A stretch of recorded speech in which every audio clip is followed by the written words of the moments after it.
नमस्कार बच्चों, आज हम अपठित गद्यांश नंबर 3 को पढ़ना स्टार्ट करेंगे। सबसे पहले इसकी रीडिंग करेंगे, उसके बाद में इनके प्रश्नों को देखेंगे। ठीक है, तो चलिए रीड करते हैं। सबसे पहले अपठित गद्यांश नंबर 3, 3rd नंबर है। ठीक है। जननी शब्दमेव नेत्रयो समक्षं वात्सल्यस्य कारुण्योदार्यस्य स्नेहस्य च मूर्तिं स्थापयति, तथा एव मम जननी वर्तते। उच्चशिक्षिता सा विश्वविद्यालये अध्यापयति, तथापि अहंकारं तु कुत्रापि किंचिदपि न दृश्यते। ममतापूर्णा सा अस्मभ्यं पुत्रेभ्यः पुत्रीभ्यः च सर्वदा सुलभा अस्ति। सा न केवलम् अस्माकम् आवश्यकतानां पूर्तिं करोति, अपि तु दुविधायाः काले अस्मभ्यं समुचितं मार्गमपि दर्शयति। आबालादेव माता अस्मान् पालयति, संस्कारान् च शिक्षयति। परिवारे सर्वेषां सदस्यानां सेवां करोति, परिवारम् एकसूत्रे बध्नाति। मातुः स्थानं कः अन्यः लब्धुं शक्यते? आत्मानं न्यूनं मन्यामहे, सा सर्वं कार्यं करोति, सत्यमेव उच्यते।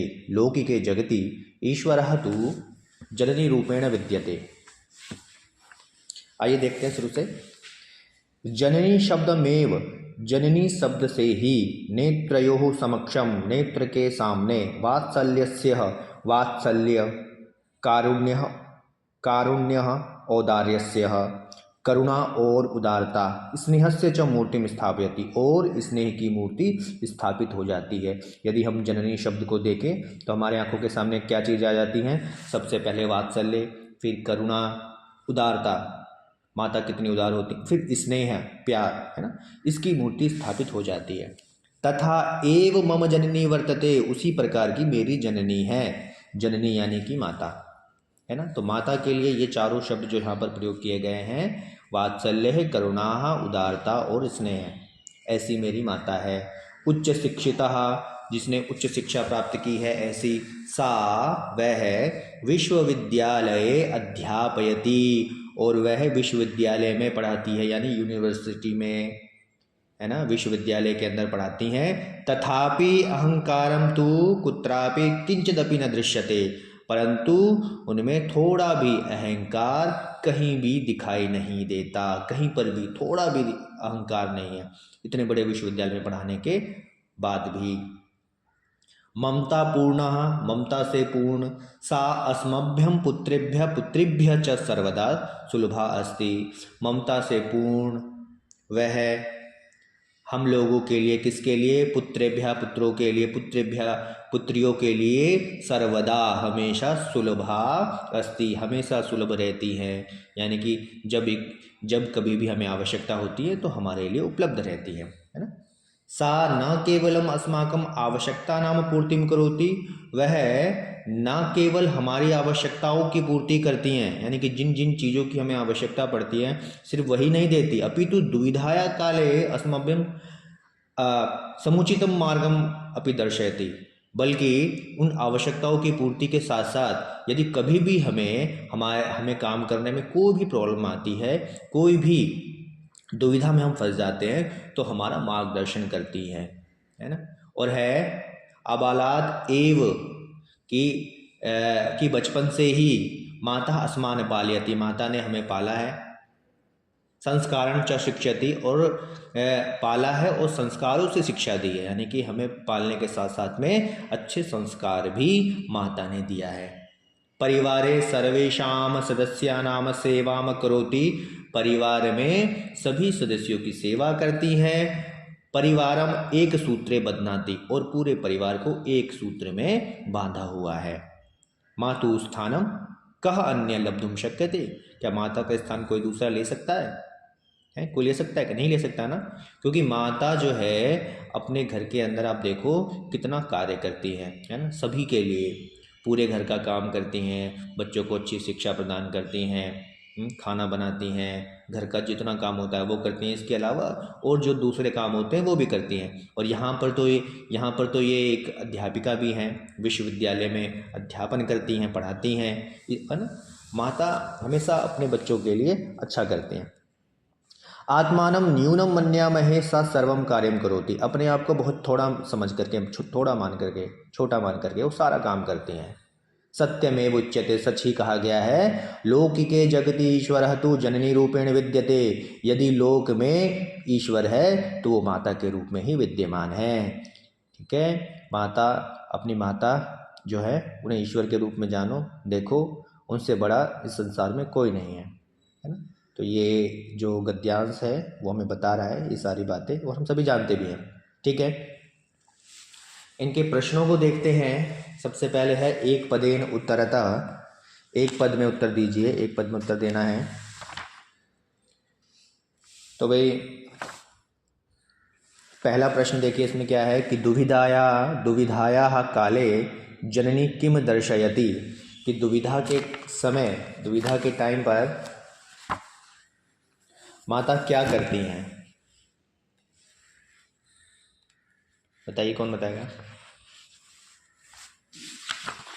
ठीक है, तो भाई इसमें देखोगे तो इसके अंदर आया था कि दुविधाया काले है, देखो मार्गम अपि दर्शयति, समुचितम मार्गम अपि दर्शयति, है ना। 4 नंबर जो लाइन है गद्यांश में वहीं वहीं पर आया है कि दुविधाया काले माता उचितम मार्गम दर्शयति, उचितम मार्गम।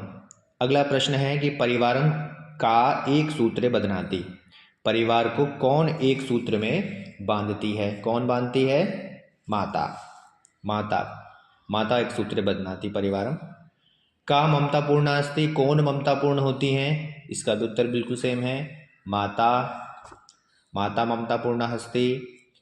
कस्याः स्थानम न लब्धुम शक्यते, किसका स्थान प्राप्त नहीं कर सकते हैं, माता का, है ना। माता का स्थान कोई प्राप्त कर सकता है क्या, कोई नहीं कर सकता।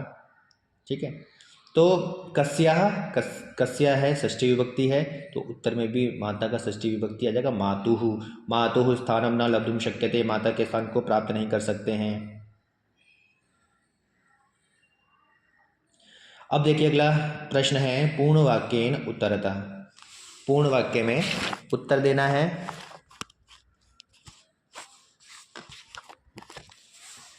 इसका पहला प्रश्न है कि जननी इति शब्देन नेत्रयोः समक्षम किम आयाति, जननी शब्द, ये जो जननी शब्द है यह शब्द आते ही नेत्रों के सामने क्या आ जाता है। देखो पहली लाइन में ही आया था कि जननी शब्दमेव नेत्रयोः समक्षम वात्सल्यस्य करुणा औदार्यस्य स्नेहस्य च मूर्तिम स्थापयति, और यही उसका उत्तर है।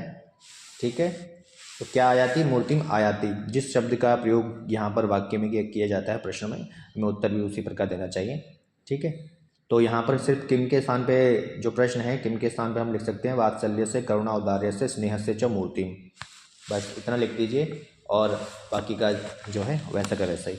लौकिके जगति किम उच्यते, इस लौकिक जगत में क्या कहा जाता है, जगत में क्या कहा जाता है, कि ईश्वरतुः जननी रूपेण विद्यते, लौकिके जगति, उत्तर क्या होगा, लौकिके जगति ईश्वरतुः जननी रूपेण विद्यते है, अंतिम लाइन में है इसका उत्तर। ठीक है, अगला प्रश्न देखिए, यथा निर्देशम उत्तरतः, जैसा निर्देश दिया गया वैसे उत्तर देना है। तो इसमें है पहला प्रश्न है, और इसमें देखो आप देखोगे 4 ऑप्शन भी आपके लिए दिए गए हैं। पहला प्रश्न है इसका कि पालयति इति क्रियायाः कर्ता कः अस्ति, पालयति इति शब्द है, आप समझ लीजिए कि ये पालयति के बारे में पूछ रहा है कि पालयति इति क्रियाया, कि इस क्रिया का कर्ता क्या है, क्या है। आप देखो ढूंढने का एक तो बहुत आसान तरीका है, सबसे पहले जो पालयति शब्द है आप इसे ढूंढ लीजिए अपने गद्यांश में, आपके गद्यांश में ये पालयति शब्द कहाँ पर है।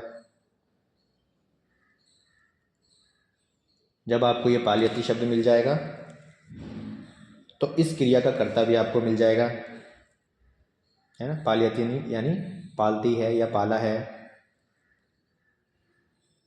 मिला बेटा। ठीक है,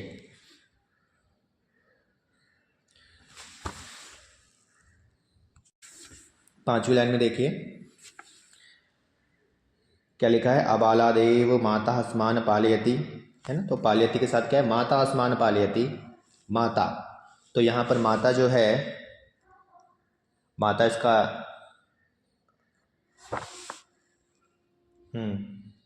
माता इसका करता है, जननी भी कर सकते हैं हम, जननी पालयति, है ना, जननी या माता। तो ऊपर माता दिया है तो हम इसका उत्तर ठीक है माता कर सकते हैं। अगला प्रश्न है कि जननी इति पदस्य किम पर्यायपदम अत्र प्रयुक्तम। जननी शब्द के लिए यहाँ पर पर्यायवाची शब्द क्या प्रयोग हुआ है। जननी के लिए अगर आप देखोगे तो यहाँ पर, यहीं पर था माता शब्द है ना, दूसरे में माता शब्द दिया गया है, तो माता आ जाएगा इसका, ठीक है। इसके बाद में अगला प्रश्न है, अनृतम इति पदस्य किम विलोम पदम अत्र प्रयुक्तम। अनृतम के लिए विलोम पद क्या प्रयुक्त हुआ है, विलोम यानी कि, हाँ जी, उल्टा, बिल्कुल अनृतम, ऋतम अनृतम। तो यहाँ पर देखोगे तो सत्यमेव उच्यते, सत्यम शब्द का प्रयोग हुआ है, ऋतम सत्य, अनृतम झूठ, ठीक है, सत्यम शब्द है। अत्र सा इति सर्वनाम पदम कस्मै प्रयुक्तम। यहाँ पर ये जो सा शब्द है किसके लिए प्रयोग हुआ है, माता के लिए, माता के लिए होगा, चतुर्थी विभक्ति लग जाएगी। और यहाँ पर क्या है, जनन्यै, जननी के लिए, जननी है ना, जननी शब्द आया भी है हमारे यहाँ पर, तो जनन्यै, जननी के लिए। अगला है, अस्य अनुच्छेदस्य कृते उपयुक्तम शीर्षकम संस्कृतेन लिखत। यह जो अनुच्छेद है इसके लिए उपयुक्त शीर्षक लिखिए। शीर्षक के लिए आपको बताया था कि शीर्षक जो है गद्यांश से संबंधित जो लिखोगे एक या दो वर्ड में वो आपका सही होगा। यहाँ पर आपका हो सकता है जननी, मम माता, ये सारे के सारे जो शीर्षक हैं वो आपके सही होंगे, ठीक है। आइए बेटा अब गद्यांश नंबर 4 देखते हैं, रीड करते हैं। सबसे पहले, मनुष्यः एकः सामाजिकः प्राणी अस्ति। मनुष्याणां सद्व्यवहारेण एव समाजे सुखस्य शान्तेः च स्थापना भवति। सामाजिकं वातावरणं च सौहार्दपूर्णं भवति। अस्माकं वेदेषु यथोक्तं समगच्छध्वं संवदध्वं संवो मनांसि जानताम्। अस्य मन्त्रस्य तात्पर्यमिदं वर्तते यत् समाजे सर्वे जनाः मिलित्वा गच्छन्तु, मिलित्वा एकस्वरेण वदन्तु, सर्वे परस्परं जानन्तु, सर्वत्र प्रेमपूर्णव्यवहारः भवेत्। यजुर्वेदे कथितं मित्रस्य चक्षुषा सर्वाणि मित्राणि समीक्षे, अर्थात अहं सर्वान् जनान् मैत्रीभावेन पश्येयम् इति। कुत्रापि हिंसाया भावना न भवेत्। कस्यचित् आत्मनः प्रतिकूलम् आचरणं न कर्तव्यम्। अन्या भावनया पूर्णः समाजः एव आदर्शसमाजः इति कथ्यते। येषां जीवने परोपकारादयः गुणाः विलसन्ति तेषां जीवनम् एव सार्थकं जीवनम् उच्यते। चलिए अब इसका अनुवाद देखते हैं। मनुष्यः एकः सामाजिकः प्राणी अस्ति। मनुष्य एक सामाजिक प्राणी है। मनुष्याणाम सद्व्यवहारेण, मनुष्यों के सद्व्यवहार, अच्छे व्यवहार के द्वारा, एव ही, अच्छे व्यवहार के द्वारा ही समाजे सुखस्य शांति च स्थापना भवति, समाज में सुख और शांति की स्थापना होती है। सामाजिकम वातावरणम च सौहार्दपूर्णम भवति, सामाजिक वातावरण सौहार्दपूर्ण होता है, अच्छा हो जाता है। कब होता है? मनुष्यों के सद्व्यवहार के द्वारा। अस्माकं वेदेषु, हमारे वेदों में, यथोक्तम, यथा उक्तम, दो शब्द है, यथा उक्तम, कहा गया है, जैसे जैसे कहा, क्या कहा गया है? समगच्छध्वम संवदध्वम संवो मनांसि जानताम, कि साथ साथ चलें, साथ साथ बोलें और एक दूसरे को जाने, प्रेम पूर्वक व्यवहार करें, ये हमारे वेदों में कहा गया है।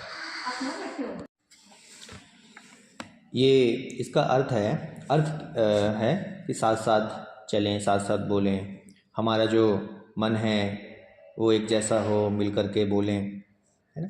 आगे क्या लिखा है इसमें देखिए, इसी का अर्थ लिखा है कि अस्य मंत्रस्य तात्पर्यम इदम वर्तते, इस मंत्र का तात्पर्य यह है यत कि समाजे सर्वे जनाः मिलित्वा गच्छन्तु, कि समाज में सभी लोग मिलकर के चलें, गच्छन्तु मिलित्वा मिलकर, एक स्वरेण एक स्वर में, वदन्तु बोले, सर्वे परस्परम जानन्तु और सभी सभी एक दूसरे को जाने, सर्वत्र प्रेम पूर्ण व्यवहार भवेत और सभी जगह प्रेम पूर्वक व्यवहार हो। यजुर्वेदे कथितम, यजुर्वेद में कहा गया है, क्या कहा गया है, मित्रस्य चक्षुषा सर्वाणि मित्राणि समीक्षे, कि भाई मित्र की आंखें सभी को मित्र के समान देखे, समीक्षे। इसका मतलब क्या है, अर्थात देखो आगे क्या लिखा है, अर्थात अहम सर्वान जनान मैत्री भावेन पश्येयम, कि मैं सभी लोगों को मैत्री भाव से देखूं। मैत्री भाव यानी कि दोस्ती वाले भाव से, मित्र के भाव से, मित्र के भाव से सबको देखो। कुत्रापि, आगे क्या है, कुत्रापि हिंसाया भावना न भवेत, और कहीं भी हिंसा की भावना ना हो, बिल्कुल भी हिंसा की भावना ना हो। कस्यचित आत्मनः प्रतिकूलम आचरणम न कर्तव्यम, कस्यचित आत्मनः, कहीं पर भी प्रतिकूल आचरण नहीं करना चाहिए, है ना। प्रतिकूल यानी कि बेकार का आचरण, खराब आचरण बिल्कुल भी नहीं करना चाहिए, हमेशा अच्छा आचरण करना चाहिए। तो क्या लिखा, कस्यचित आत्मनः, किसी के लिए भी स्वयं जो है प्रतिकूल आचरण ना करें। अनया भावनया पूर्णः, अनया भावनायाः पूर्ण समाज एवं आदर्श समाज इति कथ्यते, इस प्रकार की भावना के द्वारा ही जो समाज है वो एक आदर्श समाज कहलाता है। इति कथ्यते, येषाम जीवने, जिसके जीवन में परोपकारादयः गुणाः विलसन्ति, जिसके जीवन में परोपकार आदि, परोपकार जो दूसरों का उपकार करना, परोपकार आदि गुण रहते हैं, तेषाम जीवनम एव सार्थकम जीवनम उच्यते, उसका जीवन ही सार्थक जीवन कहलाता है या कहा जाता है। ये इस गद्यांश का अर्थ है। इसके प्रश्नों को देखते हैं आगे। प्रश्न है, पहला है इसमें, एक पदेन उत्तरता, एक पद में उत्तर दीजिए। पहला प्रश्न है, मनुष्यः कीदृशः प्राणी अस्ति, मनुष्य कैसा प्राणी है। शुरुआत में दिया था पहली लाइन में, मनुष्यः एकः सामाजिकः प्राणी अस्ति, एक पद में उत्तर देना क्या हो जाएगा, सामाजिक प्राणी। अगला प्रश्न है इसका, केन समाजे सुखस्य शांति च स्थापना भवति, किस समाज में सुख और शांति की स्थापना होती है। इसका आंसर भी इसी में है, मनुष्याणाम सद्व्यवहारेण एव समाजे सुखस्य शांति च स्थापना भवति। तो क्या आंसर इसका, मनुष्याणाम सद्व्यवहारेण एव। अगला है इसका, अगला प्रश्न है, मनुष्याणाम सद्व्यवहारेण सामाजिकम वातावरणम कीदृशः भवति, कि मनुष्यों के सद्व्यवहार के द्वारा सामाजिक वातावरण कैसा होता है, कैसा हो जाता है, ये है। तो देखो अगर हम इसी में आगे हम पढ़ेंगे इसी लाइन को, कि मनुष्याणाम सद्व्यवहारेण एव समाजे सुखस्य शांति च स्थापना भवति, सामाजिकम वातावरणम च सौहार्दपूर्णम भवति। तो क्या कैसा वातावरण हो जाता है, सौहार्दपूर्णम, अच्छा हो जाता है, बहुत अच्छा। तो इसका आंसर है सौहार्दपूर्णम। फिर आगे अगला प्रश्न है, परोपकारादि गुणै पूर्णम जीवनम कीदृशम जीवनम भवति, परोपकार आदि गुणों के द्वारा जो पूरा जीवन है वो पूरा जीवन कैसा हो जाता है। आप देखोगे सबसे अंतिम लाइन में था यहाँ पर कि जीवने परोपकारादयः गुणाः विलसन्ति, तेषाम जीवनम एव सार्थकम जीवनम उच्यते। तेषाम जीवनम एव सार्थकम, तो कैसा हो जाता है, सार्थकम, सार्थक हो जाता है जीवन हमारा, सार्थक। तो सार्थक इसका उत्तर है, सार्थकम। अगला प्रश्न देखिए, पूर्ण वाक्येन उत्तरतः, पूर्ण वाक्य में इसका उत्तर देना है। प्रश्न है इसका, वेदेषु सहभावनायाः कृते किम उक्तम, वेदों में सहभावना के लिए क्या कहा गया है, क्या कहा गया है। यहाँ पर देखो हमने जो हमारे वेदों में, अस्माकं वेदेषु यथा उत्तम, क्या कहा गया, समगच्छध्वम संवदध्वम संवोमनांसि जानतम। ये हमारा इसका उत्तर है, क्योंकि ये हमारे कहाँ कहा गया, वेदों में। फिर उसके में सहभावना के लिए। अगला प्रश्न है केशाम जीवनम सार्थकम उच्यते। अभी हमने ऊपर देखा था उसका उत्तर कि भाई कैसा जीवन सार्थक कहा जाता है, तो इसके लिए उत्तर हो जाएगा येषाम जीवने परोपकारादयः गुणा विलसन्ति। जिसके जीवन में परोपकार आदि गुण रहते हैं तेषाम जीवनम एव सार्थकम जीवनम उच्यते, उनका जीवन ही सार्थक जीवन कहा जाता है। लास्ट लाइन में है ये अंतिम, ध्यान रहे सबको। अगला देखिए यथा निर्देशम उत्तरतः, जैसा निर्देश दिया गया है वैसा उत्तर देना है। इसका पहला प्रश्न देखिए गच्छन्तु इति क्रियापद से कर्ता का अस्ति। पहले ही बताया था मैम पिछले गद्यांश में, है ना, कि इति है तो इस शब्द के बारे में देखना है। गच्छन्तु ढूंढ लें सबसे पहले कि भाई गच्छन्तु कहाँ है, उसके बाद में हमें इसका उत्तर बहुत ही आराम से मिल जाएगा। 4th लाइन में देखो लिखा है ना सर्वे जनः मिलित्वा गच्छन्तु। गच्छन्तु तो किसके लिए है, ये जनः के लिए है, सर्वे जनः। तो इसमें सर्वे जनः इसका उत्तर है, जनः भी लिख सकते हैं, जनः भी हो सकता है तो, लेकिन हमारे यहाँ पर जो ऑप्शन है उसमें क्या है सर्वे जनः, तो उत्तर क्या हो जाएगा सर्वे जनः। अगला है कि सर्वे इति पदस्य विशेष्य पदम किमस्ति। सर्वे के लिए अब देखो हमने इसी 4th लाइन में जो देखा था सर्वे जनः 2 शब्द दिए गए हैं, है ना, यहाँ पर सर्वे जनः। यहाँ पर विशेष्य पद क्या है, विशेष्य जना है, सर्वे जो है उसका विशेषण है तो जना यहाँ पर विशेष्य है, तो जना इसमें उत्तर हो जाएगा जना। सेकंड का हमेशा याद रहे कि जिस किसी की विशेषता बताई जाती है वो विशेष्य, जिस किसी शब्द इत्यादि के द्वारा विशेषता बताई जाती है वो शब्द जो है वो विशेषण, तो यहाँ पर विशेष्य हो गया हमारा जना। अहिंसा इति पदस्य किम विलोम पदम अत्र प्रयुक्तम। अहिंसा के लिए विलोम शब्द क्या है यहाँ पर, विलोम पद देखो भाई हिंसा अहिंसा 2 होते हैं तो क्या यहाँ पर हिंसा शब्द प्रयोग किया गया है। ऑप्शन में क्या क्या है हमारे पास में, ऑप्शन में हमारे पास पे है परोपकारम, आचरणम, हिंसा और सात्विकम। तो सबसे पहले भाई ढूंढ ले, यहाँ पर देखो आया हुआ है यहाँ पर 6th लाइन में ना कुत्रापि हिंसाया भावना न भवेत्, कहीं भी हिंसा की भावना नहीं होती, तो क्या हो जाएगा इसका अहिंसा का हिंसा विलोम शब्द। अगला है इसमें सद्व्यवहारः इति पदस्य किम पर्यायपदमत्र प्रयुक्तम। व्यवहार जो शब्द है इसका पर्यायवाची शब्द क्या है, क्या प्रयोग किया गया है यहाँ पर ऑप्शन देखिए गुणः, प्रेम पूर्णः जी। 4 नंबर देखिए व्यवहारः इति पदस्य किम पर्यायपदमत्र प्रयुक्तम। व्यवहार जो है इसके लिए क्या क्या था, ऑप्शन देखो दोबारा से गुणः, प्रेमपूर्णः, आचरणम, सामाजिकम। तो इसका आंसर है सामाजिकम, सामाजिक, ठीक है। और अगला प्रश्न है इसमें अंतिम है इसका कि अस्य अनुच्छेदस्य कृते उपयुक्तम शीर्षकम संस्कृतेन लिखत। इस अनुच्छेद का जो उपयुक्त शीर्षक है वो लिखें। जैसा हमने पिछले में देखा था कि भाई कोई भी आप लिख सकते हो इससे संबंधित, और ये समाज से संबंधित है तो आप लिख सकते हो भाई सामाजिक जीवनम, सार्थक जीवनम, आदर्श जीवनम, है ना। इस तरीके से कोई सा भी आप लिख सकते हो, जो भी आप लिखोगे वो लगभग ठीक होना चाहिए, इससे संबंधित होगा तो ठीक होगा, तो ये इसका उत्तर होगा, ठीक है बेटा।